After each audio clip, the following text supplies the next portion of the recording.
Hi guys, good morning. Ngayong umaga naisipan kong gumawa ng kale salad. Nakakita po kasi ako ng kale salad sa Nesto nung huling nag-grocery kami ng asawa ko. Bale, ito po nabili ko 2 balot, 9 dirhams po. Ito po ay nabanluwang ko na at napatuyo ko po sa salad spinner. Bale, pag gumawa po kayo nito, kailanganin po natin ng olive oil, ng feta cheese, apple, lemon, konting paminta at konting asin. Gagamit din po tayo ng walnut. Pwede po kayong gumamit ng ibang nuts. Nakakadepende po yan sa inyo kung ano po yung preferred nyo. Pero ang gagamitin ko po ngayon ay walnuts. Samahan nyo po akong gumawa ngayong umaga ng aking kale salad. Gagayatin ko lang po isa-isa itong mga kale salad. Ito lang po medyo matrabaho po kasing gayatin ng maninipis tong dahon ng kale. Kaya medyo magtatagal po ako sa paggagayat. Kaya babalikan ko na lang po kayo mamaya pag natapos ko na po itong gayatin. Pasensya na po kayo, nandito kasi si Yuri at nangunguli kaya medyo maingay. Kung naririnig nyo po, puro siya pakarga.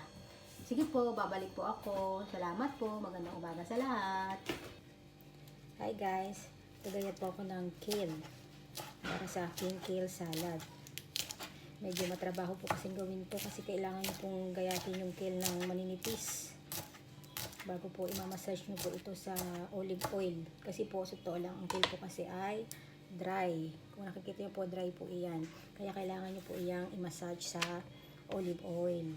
Pero sa totoo lang po, masarap po itong kainin. Bagay na bagay po ito sa mga nagda-diet.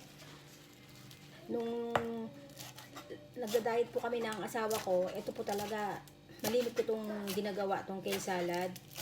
At ngayon, dahil babalik loob po kami na kumain ng healthy, puro salad po ang piniprepare ko sa aming mag-asawa. Si Yuri lang po ang pinapakain ko ng rice kasi hindi naman po kailangang mag-diet ni Yuri at siya ay napakaliit pa. Lahat ng gusto niyang kainin binibigay ko naman. Pero na lang yung alam kong hindi makakabuti sa sikmura niya kasi minsan na-overfeed ko po kasi matakaw po kasi ngayon kain ng kain.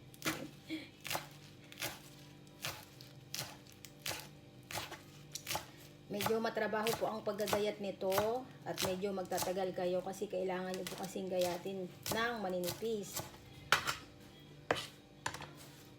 Pasensya na po kung hindi ako masyadong makakapagsalita at ako po naggagayat.